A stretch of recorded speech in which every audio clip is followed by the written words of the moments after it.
Spox are a leading UK and now global company providing custom brand kits, whether that is clothing or socks. They are with you every single step of the way by bringing your idea to light. They exclusively work with fitness communities, business communities in the UK and worldwide. To check out everything that they do, head over to www.spox.uk.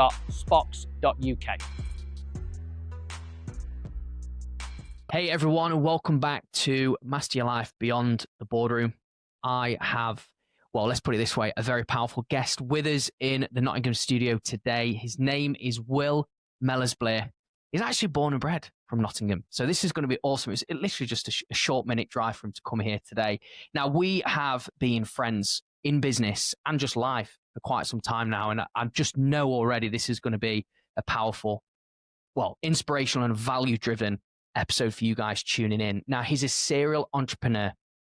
He's a multiple founder of AI businesses, which I'm going to let him talk about. But he's been in the pro football game. He's driven so much, and you're telling this episode today he's very passionate about performance, and his businesses and everything that he's been a part of is very inspirational. And I'm just so pumped to actually go beyond the business a little bit and share his story with you today. So, welcome to our studio. What an introduction.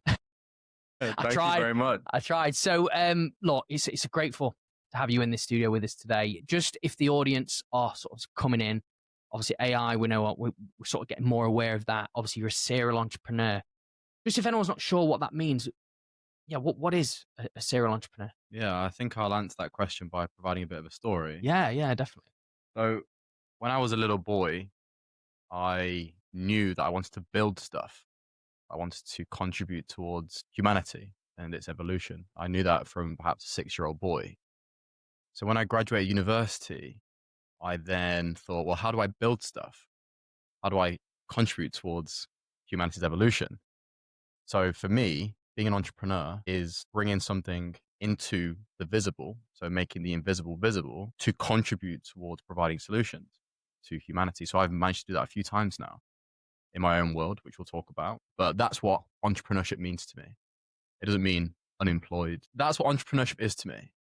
It's our ability to make the invisible visible, allowing ourselves to take our imaginations, our desires, and bring them into the world. And when they are aligned to humanity's contributions, meaning pushing us forward, sometimes they come to fruition. This is great then. When did that come to light for you then, that you knew that I'm a born entrepreneur, I'm on this planet to do this? Yeah. My mum was raised in the Mellors family. Right. And the Mellors family is a legacy entrepreneurship style family. So they've got business from here to the Middle East, UAE, United States, all around Europe in the leisure and amusements kind of industry. Growing up, my mum had 3 companies. Wow. Okay. So I watched her as a single mum run 3 companies, just getting it done. Yeah. So I think matched with my desire to build stuff and add value, followed by what I was experiencing every day. Sure. I think it just was ingrained. So I just knew, I think perhaps 5 or 6 years old, wants to build stuff. And then I guess my life experience then showed me what it is to build, what I need to build. Yeah. You know? So this is great. I love this legacy aspect, obviously looking up to your mom, running 3 businesses, obviously single mom helping you grow up through, I guess challenging times as well. What was the first thing that you built in your entrepreneurial life? I'd love to know. Like, what was that first thing that was like, yeah, that was giving me that like taste for it? Really? Yeah, it's an interesting question. So when I was 5, my mum caught me reading a book. And the book was the Oxford English Dictionary. And she said, "William, what are you reading?" I said, "The dictionary." She was like, "Why?" "Because I want to know as many words as possible." So the first thing I built was my first, what we call large language models. So we utilize them today. So ChatGPT, Claude, Gemini, or similar. They're large language models. So based on an input, you then provide a question or similar, you then get given an output. So I wanted to build that myself, for myself, within myself, right? So that's the first thing I built, was reading over 6,500 books from the age of 5 to 16. translating that into a large language model. So I had as much knowledge as I possibly could have. That's what I built. And I consciously started to build that from the age of 5.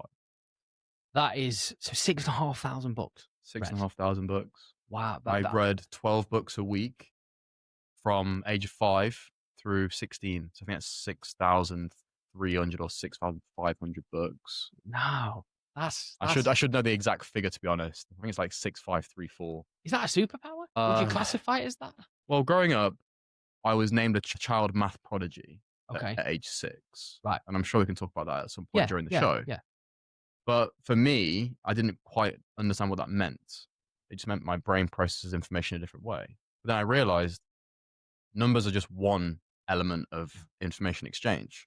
There must be more, right? So then I thought, well, words are as well as sound, as well as experience and feeling and sensation, somatic connection. But back then I was like, well, how do I sponge as much knowledge as possible? Read a ton. Okay. So if I read, I'm not reading fiction, I'm reading non-fiction, I'm reading like how to do stuff, then I'm getting more knowledge. That knowledge can then be utilized as wisdom and applied in real life to benefit my own life and then other people's as well. So that's how that's how it came apart. I don't think it was more of a, I think it's a superpower. I think it was my just innate drive to want to build as much knowledge as possible. Yeah, I think, but just to sort of like people, tuning into this at that young age, right? True. You know, that's where I'm sort of, is this a superpower? But no, you're absolutely right. Like an innate drive. I mean, I know you said your mum sort of ran 3 businesses, but if you can remember, I mean, obviously I know it's hard as a young kid, but what brought you to sort of have this drive to read so many books a week? Because I mean, consistently and for a long period of time, which they're 2 things that I've just shared there, which I'm sure you know in the entrepreneurial world.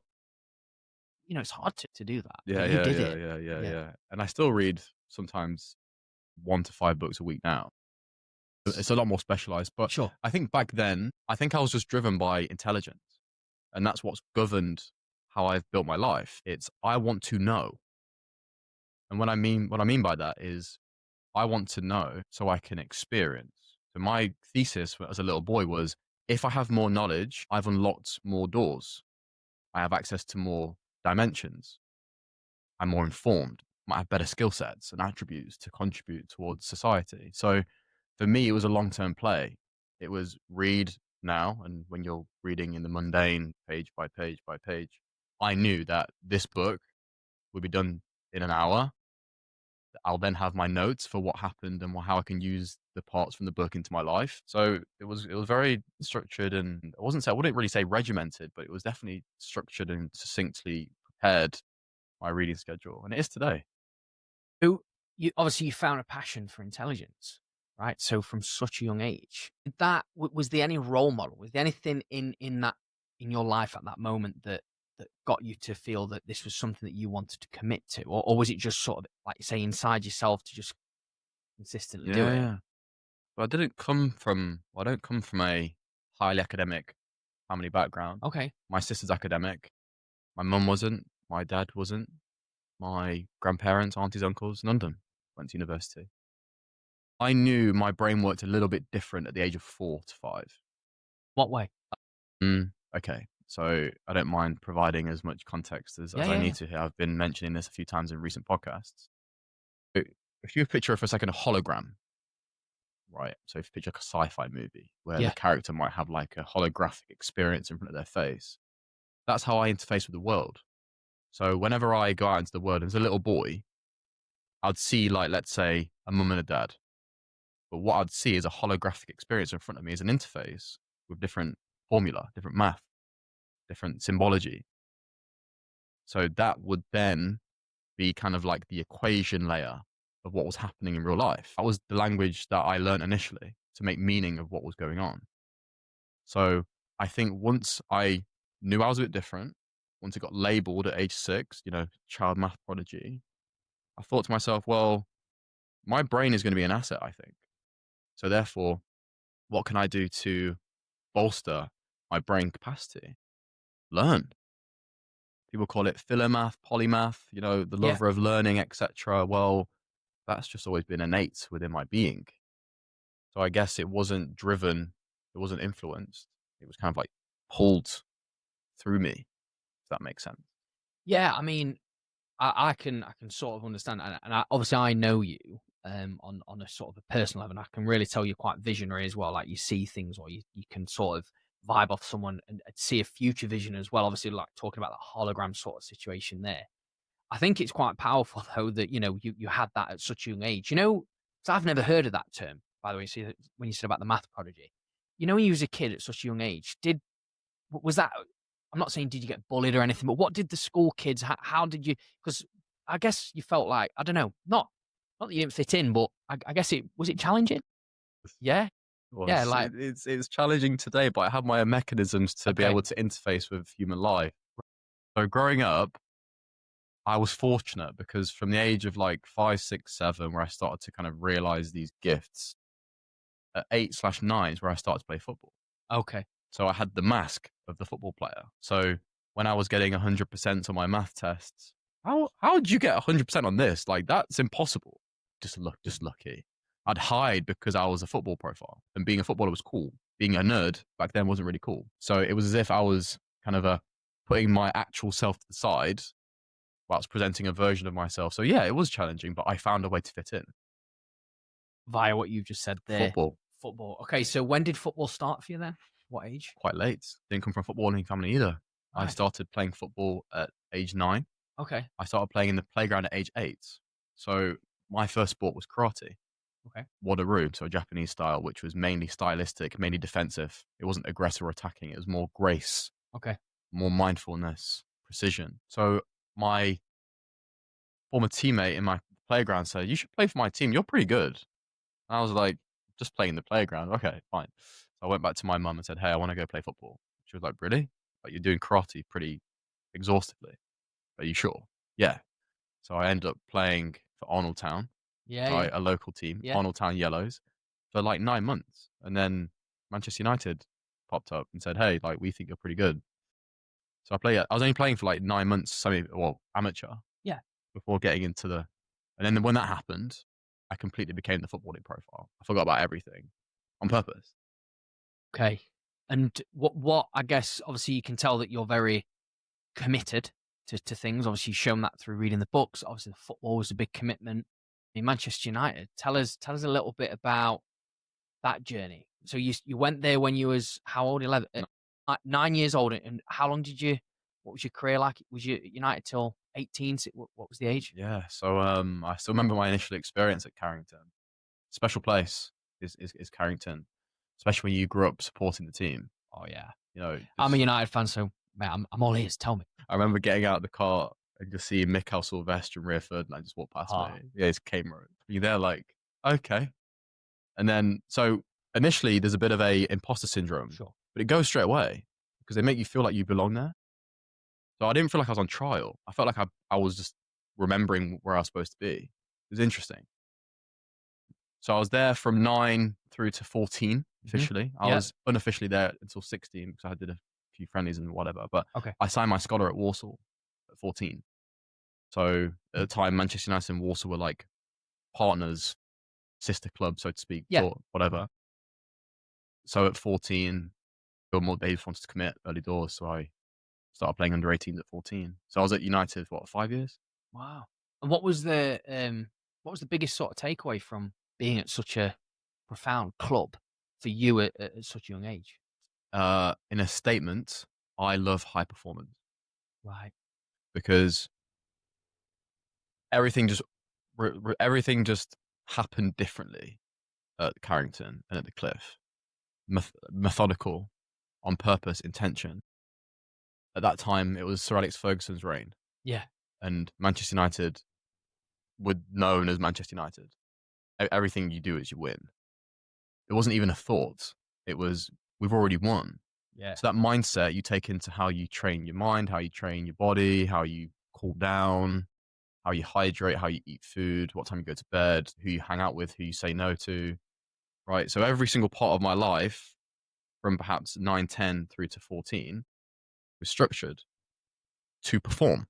So at that point, I was like, I really like this. That was kind of the beginnings of my journey. You look at the wanting to get as much intelligence and knowledge as possible, plus football, I started to kind of like get to grips of what I think I'm supposed to do in the world. Okay. So obviously, I mean, I'm just thinking about this. It's great stuff that you're sharing about the sort of, the methodical side of it. Obviously, you read books, you've done a lot of stuff like that. I'm just wondering, how did that transition onto a football pitch? How was your brain working when you're sort of playing on the field with 10 other players with you? Because obviously you're very, I guess, structured, methodical. I just wondered how sometimes, I mean, what position were you striker? 10. There you go. So Yeah. sometimes you have to be a bit like free flow, it drop in pockets. It's not always, I guess, rigid. You know what I mean? So I just wondered how you dealt with that with such an intelligent mind. Yeah. Basically. Well, my love and my gift for mathematics transcended into football.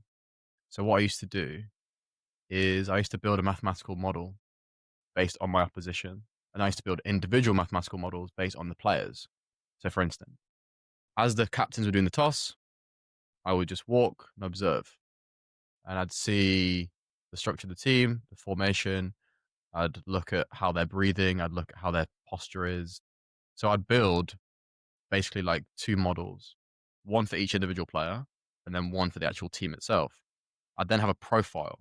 So based on the profiles, I'd know who fancies it today, who don't want to be here today, who wants to run, who's slow, who's fast, who's fit, who's a leader. So I'd build that framework first. And then during the game, I'd spend the first 2 minutes just watching space, pattern recognition. All of a sudden, like you said, in pockets, I've watched that picture 3 times now, and he always does that when he does this. Therefore, I'm going to go here. And here might be that line between the defense and the midfield. Turn, goal, assist, goal, assist, assist, goal. That's how I got good at football, was being able to see space before space became available. Yeah. So that's where kind of the intelligence came with the football, was work operating off the cuff for any kind of formational demands. As you know, being a former footballer yourself, you get to kind of the 14, 15, 16, you get put into a box. And then when you do your scholarship, that's your education, you learn this position. So unfortunately, when I got to like 14, 15, I became more of a winger than a 10. You're quick, get the ball, beat him on the outside. Yeah. I became a box. And I don't operate like that. So it's sort of like, that was a moment in your life where change was needed. Obviously, Walsall was your club. I can obviously really tell, and I'm sure the audience sort of watching this can see that, yeah, you're obviously steps ahead. That's the way your brain sort of works, like we were just saying about the space and the creation aspect, and you're quick, you're very proactive mindset-wise. So when you moved over to Walsall, obviously in your YTS scholarship, you're 14, you're stepping up to, you're playing with 17, 18-year-olds. Mm-hmm. What was that experience like? Because that must have been, again, did that imposter creep back up? Did you feel that sort of, you don't fit in here? Because, you're a young boy initially, aren't you, at that stage? Well, if I'm honest, I'm at the point in my life now where I'm being open about pretty much everything. I got bullied, mate. I got bullied. Really? So here's what happened. I had this whole kind of name around the club as the lad at United. And there was a few lads that kind of did the Walsall United thing. But it became publicity. The BBC got hold of it. BBC West Midlands. So on the day of our media day, the BBC came to see me. It was like massive film crew.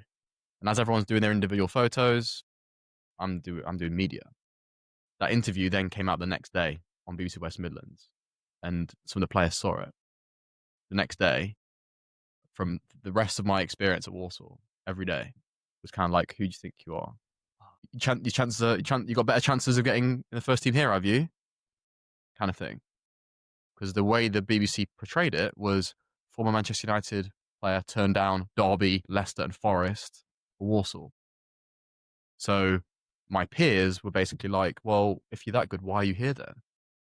And that was the energy that I felt for the next 2 years, 3 years, which made me want to go within myself and not shine because not quite liked the moment. So it was quite a lonely experience, if I'm honest, looking back at it. Grateful for it. But before that all happened, under 14s, Mick Helsall, who was our head of youth, he had complete faith in me. He happily put me in U18 games at 14 14, 15. I was playing 3-4 years above myself all the time, pretty much. So I had the belief from him, but then when I got into the actual environment, full-time environment, a bit of the hate came in, and that was difficult. I used to cry myself to sleep often. That happens often for most scholars, most players who are looking to progress, and it becomes their identity becomes the footballer. Well, I mean, not to sort of take away from you, well, I can completely resonate with that. Completely. I had a similar experience when I was at Rotherham. I left 3 months into the YTS and I cried on the phone to my dad. I got bullied as well for asking questions. I Wow. mean, but yeah, I can completely relate to that. I think it's nice that you're being quite open about it, yeah. because I think obviously there'll be many, and I'm sure there'll be parents watching this as well, that, daughters or their sons in football or wanting to be this professional footballer. And like I say, it can all look very good on the external, but internally, behind the scenes, environment wise, can be challenging. So, did you find yourself then in that period when you were being bullied and people saying, "Oh, who do you think you are? Why here?" Did you go inside of yourself then, or did you sort of stand up and perform? What did you do in that moment? Yeah, so this is where the mask firmly got placed on my face. And what I mean by that is show no emotion to the crowd, and then when you go home, let it all out. And that's that's what moves people towards implosion within themselves, is you're not expressing who you actually are. So me, back then, I was part egotistical, insecure little boy slash really cool, genuine, kind-hearted human being. But I'd find myself going from one version to another. So when I go into the changing rooms, the club, just pretend to be this very cool, ego-driven, don't really care, popular being. That was the archetype that I found myself embodying, and that protected me a little bit. Because if my teammates knew how I really felt, they'd lean in more. Yep. Right? If they know it's affecting you, they're gonna push that a bit further in, So I turn up every day as if it didn't affect me. But then I'd go home to my digs. And as you know, digs, you're living away. I was the only person who wasn't from Birmingham. So I lived alone. Everyone else lived with their parents. Yep. There'd be times where I'd just go home and just cry all night. Happened often, crying myself. I remember vividly, I could viscerally feel the sensations of crying myself to sleep one night, not wanting to go to train the next day. That was difficult, but it's all part of your life experience, isn't it? It is. But again, obviously, I sort of understand. Was there anyone in that period of where, you was holding it all in that you could vulnerably or openly talk to? Or did you just keep it all to yourself? I think looking at it, I think my mum would have been able to have a dialogue, but God bless my mum's soul, she wouldn't have been able to have an emotionally available and intelligent conversation, because her generation, especially from her kind of business world, just crack on, just get it done. And that's what I embodied, which is why I had this whole protective mechanism for myself. But looking back at it, I probably had mum to have a conversation with, perhaps my sister, but there was no understanding back then of the internal game. It was kind of like, everything's fine, like, just crack on. So that's what you were sort of telling yourself in those moments. Yeah. And so you didn't speak at that time, then you didn't speak to anyone about it? No, dude. Not even any of the players? No. Wow. Okay. I didn't have any friends there. There was no Right. friends. Okay. So that must have been so you went there, how old was you when you went to Warsaw? He initially went at 14, but I'd go train with them before I signed my school. Yeah. So, but you was there 14, did your YTS for a couple, so you was there 4 years? 4 years. Oh, that must have been a lot of sort of weight Yeah. you was carrying to sort of get through. Year 1 was pleasant. Year 2 was just heavy. Year 3 heavy. Year 4 heavy. And especially year 4, because year 4 I did my ankle pretty bad. So no, I was basically with the first team. My first year scholar, I was with the first team all the time. The goal was to get me into the first team. Yeah. That was the whole project. That's why I signed my scholar so early. But then I got injured really badly on my right ankle. I was out for like 16 weeks. The doctor said, you should have broke this. It would have been easier to fix. So I missed game after game after game. It gets decision time. You're not going to be offered a contract. That's what's difficult, is when you've been building up for something for so long. forgot about everything, sacrificed everything, minimal childhood, and you're like, this is it. And then you get released and the reality sink in. Fortunately, gratefully, I knew that academics would always be a part of my life and that football would be just a part of the journey versus the journey itself. So I was quite fortunate to have built kind of an infrastructure, a structure as a foundation for when football ended, which it didn't end then. I still had a career, but it didn't become like the main source of my life journey. Yeah. So, well, obviously, even from a young age, right? You'd built those models, that infrastructure. You didn't solely know. I guess the football sort of took you on a different path, but you still had a foundation to, I guess, lean back on. What would you say to any, like from your own personal experience, to any sort of aspiring footballer at any age? Because obviously you started a bit later. What would you say to them? Not to be, you could even say what to be aware of or what to sort of focus on that could possibly give value to their journey. What would you say if you could do a statement? Yeah. So I think this is quite universal. Focus on building yourself as a human being, where a footballer is a part of that. I think identity is everything. And I think that if you believe yourself to be just a footballer, everything aligns to that fact. So, for instance, if you had a good day at the training ground or good session, you might feel good. If it's the opposite, you might feel bad. So, therefore, as a footballer, as part of your human experience, who else are you? You might be a son. Okay. What does it mean to be a son? You might like art. Okay. You're an artist. Okay. You like music. Okay. Brilliant. So you've got all these things that you are good at and you like and that lights you up. Great. Entertain all of them as part of your human experience where football is one of the priorities. So it's kind of like diversifying your portfolio versus investing everything into one asset.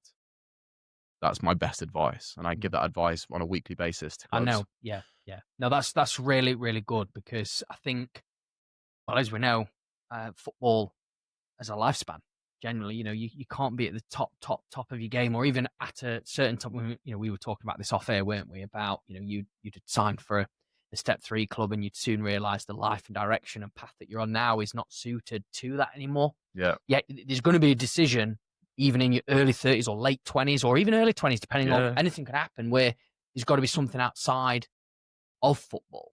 So that, what you said there, I think is so good. What happened for you then when football, I wouldn't say that you wasn't going to make it, but when that feeling started to weigh on you that like, okay, I've got to build something probably outside of football now. What was that like for you? I remember sat in the Bescott Stadium the day of the decisions, and our manager at the time was Dean Smith. Okay. Who was in Brentford, Villa. He's at Charlotte FC now, I believe, in MLS. Sat in front of him with John Whitney, the assistant. But look, everyone knows that you were supposed to get into the first team. That was a project, but you've been injured all season and we don't see any way forward. So we're not offering you a professional contract. At that point, life slowed down and stopped. And I went into the stadium and called my mum. I said, Mum, been released. She said, what? I said, yeah, I've been released. She was like, it didn't compute in her head. Okay. Because for so long, every meeting with the club has been about, okay, here's your pathway. Here we're going to this week, you're going to be the first team. So it was always intentional with me at Warsaw, my experience. But then, for instance, then the rug got pulled.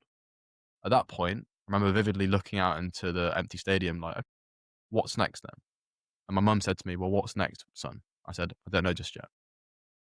At that point, I remember her getting like a sensation. I was like, oh, academics.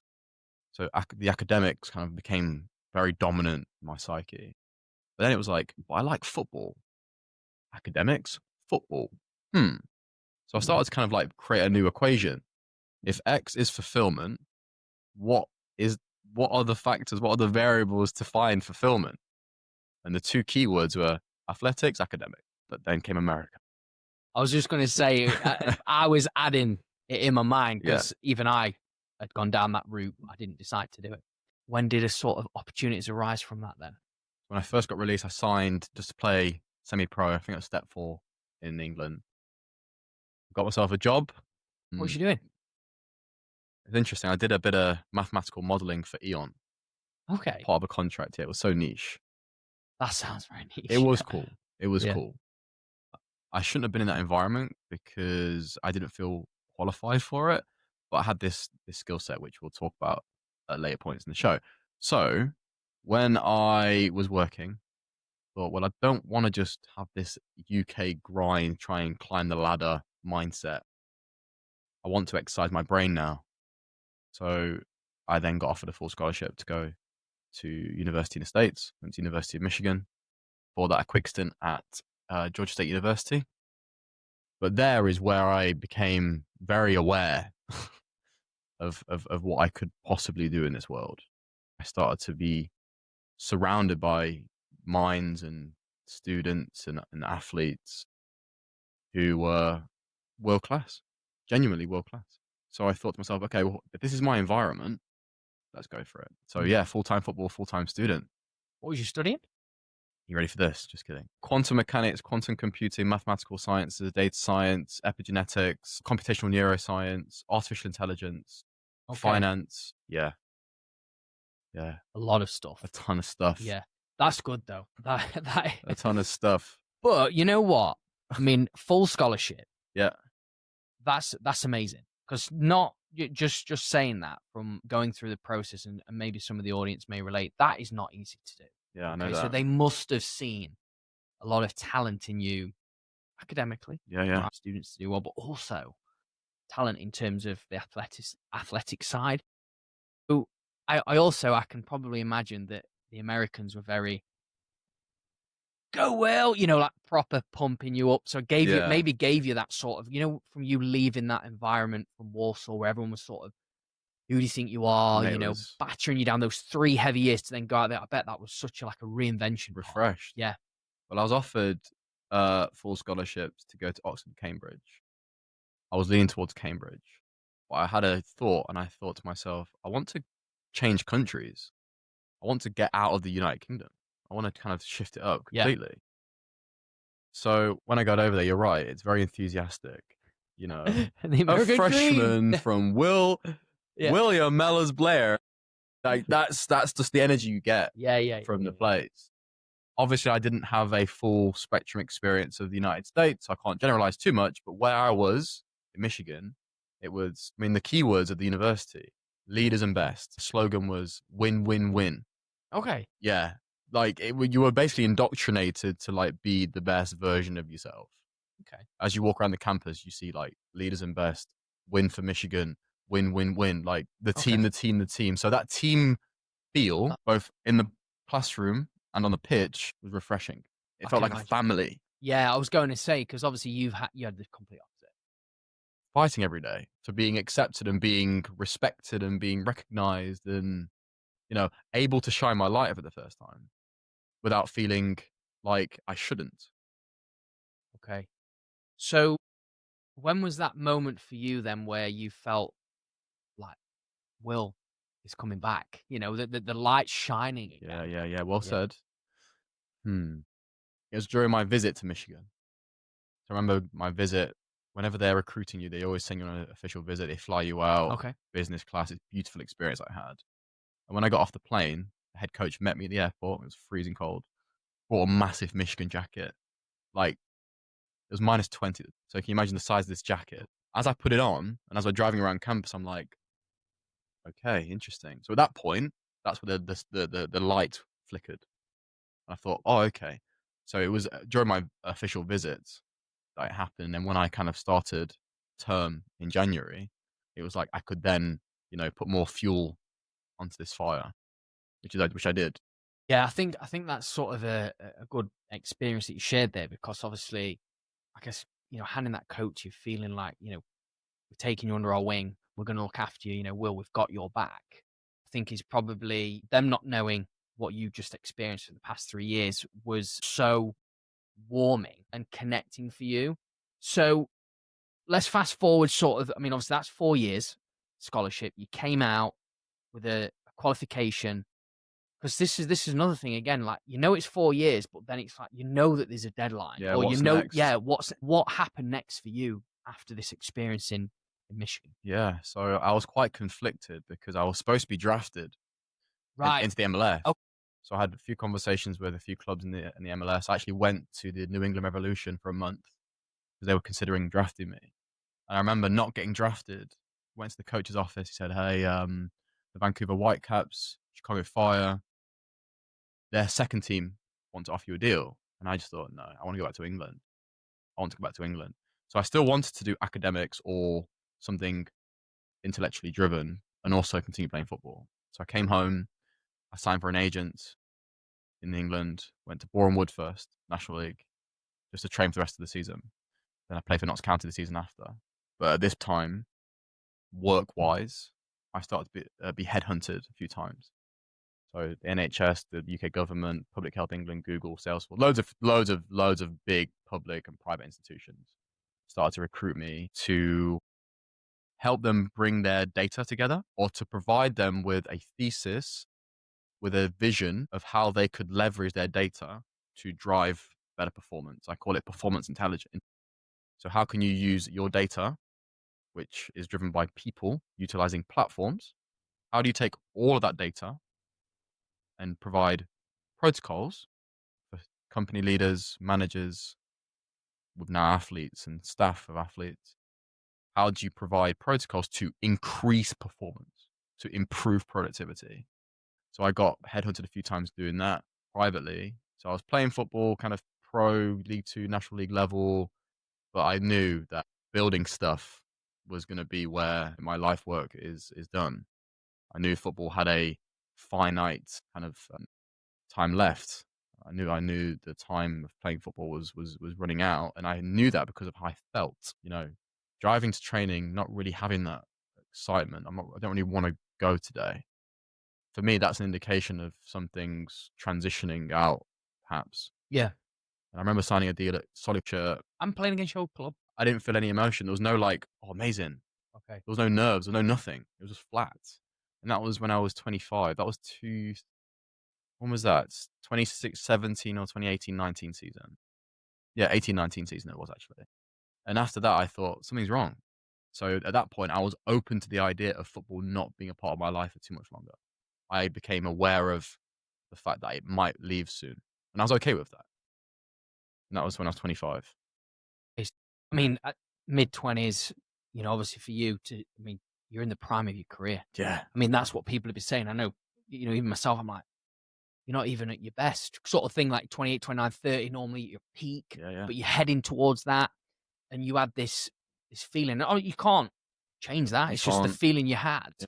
But just as like because I want to get into sort of the serial entrepreneur life now and stuff like that. But just as like a final sort of closure on this with football, what has been the biggest thing that you've learned about yourself from being a footballer that's taken you into this new life? Yeah, I am wholeheartedly resourceful. And what I mean by that is I wasn't raised in an environment where money was easily attained. Yes, my mum came from a legacy entrepreneur family, but the dynamic of the family meant that she didn't have access to any of her inheritances, lines of credit. So I was raised to think that I couldn't afford stuff.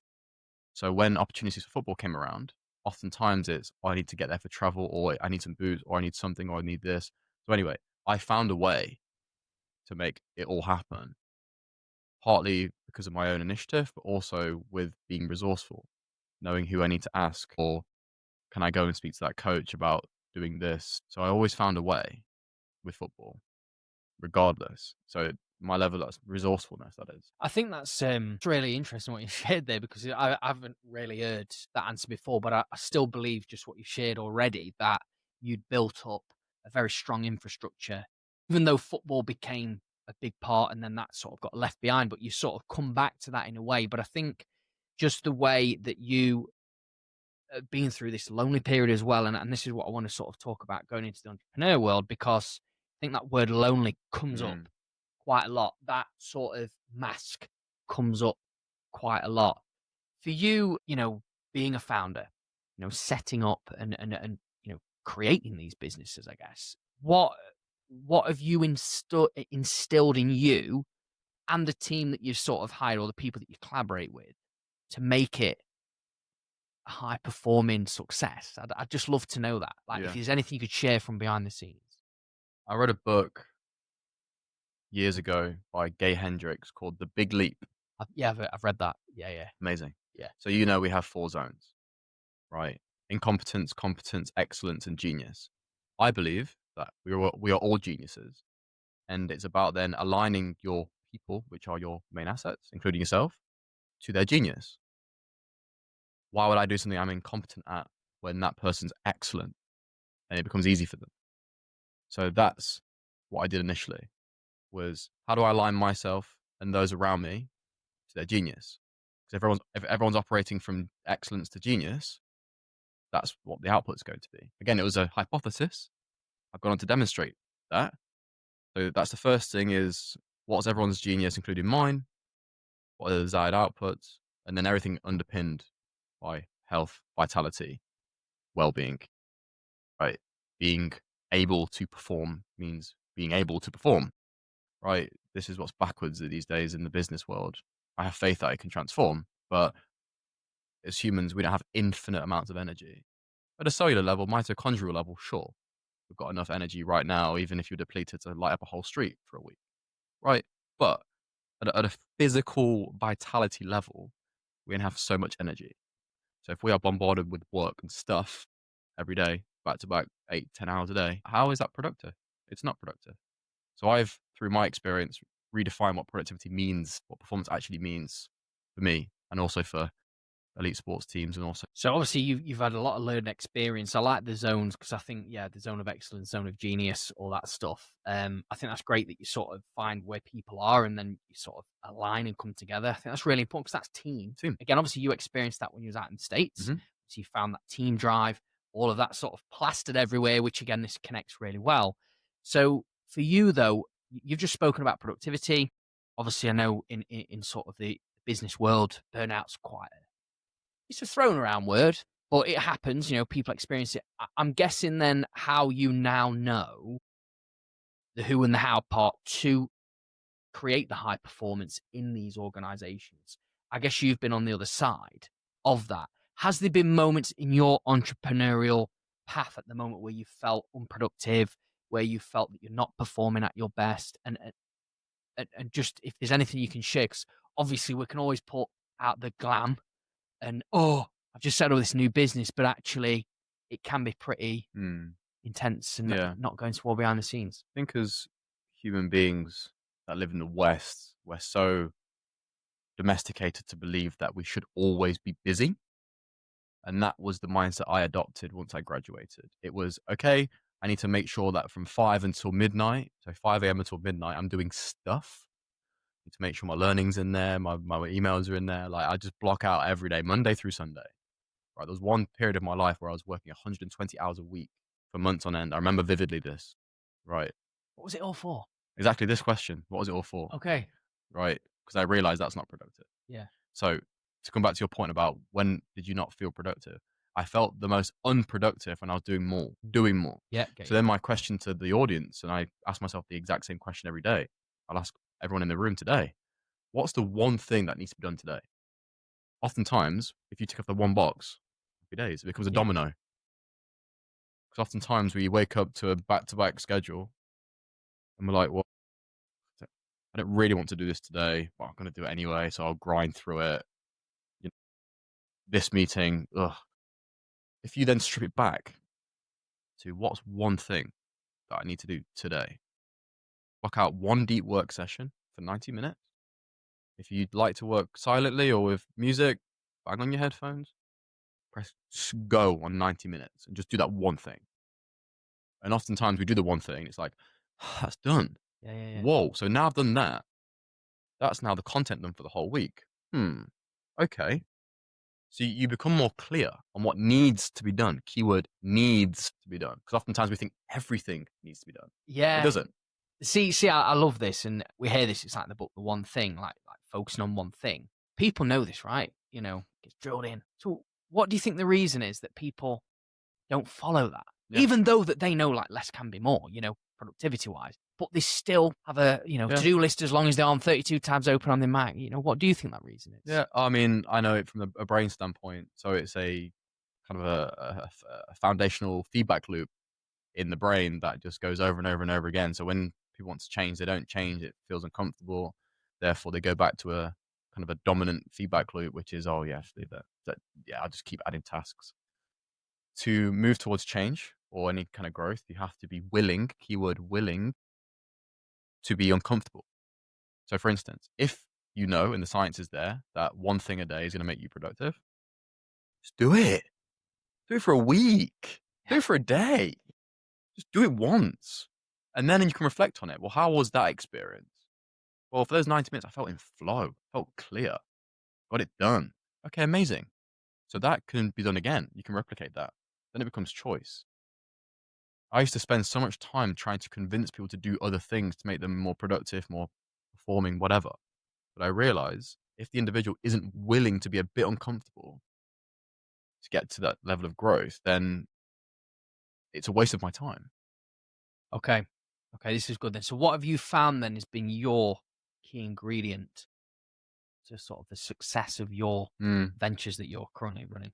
Clarity. Okay. That was a very easy response from me. See? Where does that come from though? Where does the clarity come from? Inquiry. It comes from stillness. It comes from introspection. So let me provide some more context. I've been meditating for 12 years. I first started meditating to hide from anxiety. It was a bit of a mask. But over time, I realized that actually, the more still I am and able to just literally be, either eyes closed or eyes open, regardless, as I become still, I allow more in. Oftentimes, when I allow more in, so it might be a new thought, a new idea, because I'm not busy with stuff. As I became still, as I then kind of pondered on what do I want to achieve next quarter? What does success look like for me this month? Okay, it's October now. What do I need to achieve at the end of the month? As you become still, you get answers. And then those answers oftentimes are inspired. You feel excited about them. It's not like, oh, I've got to do this to do this. That feels quite good. So that's self-inquiry. That's introspection. I do that all the time. I've been doing it for over a decade now. And what happens is, in those quiet times where I get answers, I then have clarity. I then know what to do. I'm then not, because one of the things that I used to do in my old kind of entrepreneurial life was I used to think everything was hyper important. I'd finish my day feeling burnt out, feeling like I've been productive, but actually there's no needle been moved. Nothing's been done. So therefore, how clear am I on what I need to do? So when I got to the realignment of, okay, well, here's where I want to move towards. One step back. What needs to be done this week? What needs to be done today? Some days you might only have one thing to do. But because you've done that one thing, you've had your healthy meals, you've gone for your walk, you've had your gym session, you've done your meditation, your journaling, whatever it is you do your routine. What a great day. What a great day. Just because you've done one work task doesn't mean you're not productive. Well, it depends on what the task is. Yeah, I think it's really insightful what you shared there, because there was a lot of things sort of going through my mind. I mean, sort of things that I took away there was things like, noise, chaos, in the mind, busy. You talk about we want to be busy, like say you're talking about the Western thing of being busy all the time. Yeah. But that stillness, that, slowing down, less is more sort of thing. It's where that sort of moment comes. Oh, okay, and now, like say, your clarity over confusion. It's interesting because I've obviously had people over the other side quite a few times, and they obviously immerse themselves in different environments. Like say, you obviously meditate. There's people taking regular sort of circuit breakers, if you want to call it, to sort of find themselves or find something that they really want to focus on. If for you now moving forwards in your sort of journey of entrepreneurship, what's something that you firmly want to continue to commit to continue this momentum that you're on? Continue to me. Right. Continue my personal development. Oftentimes we get to an achievement or a milestone and we kind of say, and we just kind of sit in that comfort. That is a nightmare for me. The idea of achieving something and then that's it. So my commitment to myself is to develop myself daily so that I am better for myself, for my ventures, for my investors, advisors, my friends, family, right? For those around me. So that's my commitment, is to continue my personal development every single day, unapologetically. I like that. So, what does an ideal look like then? What does an ideal day look like, should we say, in Will Mellors Blair's I think I'm living life? it now. I Yeah. think I'm living the life that I designed a decade ago. And I was thinking about this morning in the gym. So the ideal life for me now, I guess my morning routine is Yeah, pretty of ideal for me at this point. course. Obviously, day to day is different, but morning is pretty standardized. 5 a.m. wake up. Sometimes that's 4:40 if I'm awake, ready to Mm. go. As I wake up, I feel my brain go from not delta, but theta to alpha beta to beta. So I don't move until my brain's woken up. Oftentimes we have alarms and it electrifies us to get awake, and we rush, and it's like, oh my god, breakfast, toast, shower, kids quick. But never work like that. So me, if my alarm goes off at 5, fine. It's a very pleasant alarm. Stop. I just listen to it, and I just stay still, and I allow for things to happen. And then as I feel awake, okay, great, cold shower, meditate for half an hour, journal, bit of chess formation. I play chess. Okay. Yeah, I play chess. What, just online, you mean, or? Yeah, Yeah, online. okay. Yeah. I used to be a chess champion years ago. I'm bringing it right back full circle. Nice. So yeah, it's a mixture of vitality. Sometimes I'll fast, cold water exposure, meditation, mindfulness, getting very clear on that one day, and then by the time I think I'll go to the gym spa, all before like 8 o'clock. And when it hits like 8/9, obviously UK time, shop doors open. At Okay. that point, I'm just experiencing the world. I might have 1 or 2 tasks, 1 or 2 meetings, but I like to leave space in my diary for things to emerge.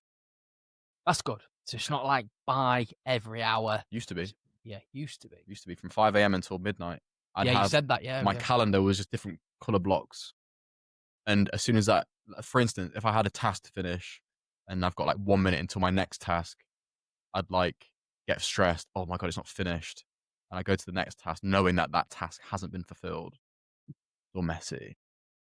Yeah, I can imagine it, and it can also messy, but also quite overwhelming. But Yeah. so for you then, in this, obviously you've been an entrepreneur all your life, right? But what has been the biggest setback for you in all of this? What is there? Is there a moment where you was like, maybe I'm not cut out for this. Maybe this is my time up, and I've got to look elsewhere. I think when my mum passed away, she passed away in 2022, February. And it wasn't unexpected, but it happened. And it happened at a time where I was in a transition from one apartment to another. My partner at the time became pregnant. I had to deal with them, the funeral and all those logistics. At the time as well, we're moving through an investment round, which then stalled. So I had to kind of tell 10 people that, only for the next 2 months I can pay you for the research we're doing. So at that time, it was just like all the stuff Yeah. just happened too into 2023 was wild. It really, really was like absolutely gnarly. The Mm. Americans would say gnarly. Uh, That dystopia now, what I was experiencing. So that kind of was a domino effect. What I found pretty catastrophic at the time was where's the respite? There's no relaxation from this. And I think it was that time that taught me if ever anything happens, because it was like 10 things at once, literally. So now when one thing happens or two things happen, it's like, okay, what needs to be done? Because I know what the fight and flight sensation feels like. And I don't like it. I like feeling calm. Regardless of what's happening, I like operating effectively. And for me, effectiveness is when I'm at peace. When we're impulsive and when we're stressed, we don't make good decisions. We don't operate optimally. And when we're so used to making decisions as humans living in the West, that's all we do is make decisions. I haven't wanted to be depleted in that decision making because I know what that felt like during those couple of years of having to make decisions, though you couldn't sometimes get out of bed. Pretty difficult. So that's the biggest setback, I think, was the family transition, having to then focus on a new life when I'm actually grieving and mourning, mm. trying to do investor relations to keep 11 people in an organization doing research. So everything was for me though. It helped me grow. Sure. I look back at it with reverence. I don't look back at it with regret. It's like that helped shape who I am today. Definitely. I mean, just a lot there. Like you was talking about other people that relied on you. Obviously, your mum passed. You kind of knew about that, but then obviously, partner at the time Yeah. was pregnant. Obviously, you've got a beautiful daughter now, Ola. Again, that's a massive sort of life change. Um, just as like a bit of a summary of all that, because obviously there's so much we could unpack there. What I know, a setback, there's always a learning, isn't it? There's Obviously. always sort of something that it carries with you. What's been the biggest sort of learning through those couple of years now coming into this present moment now? So I mean, you answered my question with the last thing you just said. Be here now. Okay. Stay in the moment. We're so focused on what's next. You know, oh, I'm looking forward to a holiday, or at the end of Q4, I want to achieve this revenue. But we're always focused on the next. Yes. And I realize now that all we have is now. Nothing else exists until the next moment, and then it's still now. And the next moment, it's still now. So therefore, the past, the present, the future is all just now. So when that really dropped, when that penny really dropped for me, that's all I do. So now, for instance, living in space, I might watch my daughter play, or draw something, or I might just go for a walk around the embankment, the canal. All of a sudden, like, those now moments are so precious, because when you're peaceful, when you're clear, when you're operating now, it's like this beautiful morphology of life just happens, and things feel a bit easier. Opportunities seem to arise out of the blue. And I think as human technologies, which we are, right? And maybe in a year's time, if I come on again, we can break down Yeah, yeah. my research, because I'd love to talk about it. As a human technology, we function through energy, frequency, and vibration. So when we are, and this has now been codified, the codex suggests if we are operating from grief, shame, we're vibrating at a very low frequency. Therefore, our experiences are likely to be of the same nature. So like a mirror is what life is. But on the flip side, if you're vibrating from a frequency of peace, excitement, love, that's also the environments you bring in. So I think overall, having the setbacks, having the learnings and the silver linings, and now the application of that knowledge is wisdom. It's be here now. That's all you have. Nothing else exists. I love that. I love that. Obviously, you shared a bit of your intelligence there going well with us, which we could have easily got into. Mastering my life means being at peace in moments and not needing to change the moment. So what that means for me is, imagine for a second a car cuts you up. You have two options. You can be the road rage individual. What are you doing? Yeah. Or you can just be like, the first version is not mastering your life. Second version is, because you're allowing something to happen, but you're not then reacting to what's happening. You're at peace with it. And that happens regardless of scenario. That's not saying don't be excited, don't feel sadness, don't feel pain. Feel all the feelings, but then respond from a new perspective. So that is what that means to me. It's being at peace with what happens in life and not needing to change what's happening. Peace. Yeah, peace. I really like that. So thank you for sharing that. Pleasure. I like the analogy as well. So if people who are watching or listening back to this episode want to connect with you, where is the best place for them to do that? LinkedIn, that is the place. Just type in Will Mellors Blair on LinkedIn. Come and connect. Let's chat. That is where I post very frequently. Everything health, economics, everything productivity, performance, insights. Yeah, I see it, man. I see it. All that. It is your hub. It's your home. It's your place. But Yeah, I love what you share on there as well. Well, look, we'll ensure that obviously goes in the notes for you to just click and connect with you, and even drop you a message and absolutely connect with you. So final from me, man. Like, obviously, I've loved having you in. I'm so glad you got to experience our new look as well. You was the first one in. We're working and playing with it. So it's been an absolute pleasure, and I just want to say thank you so much. Thank you very much, mate. Take care. Thank you.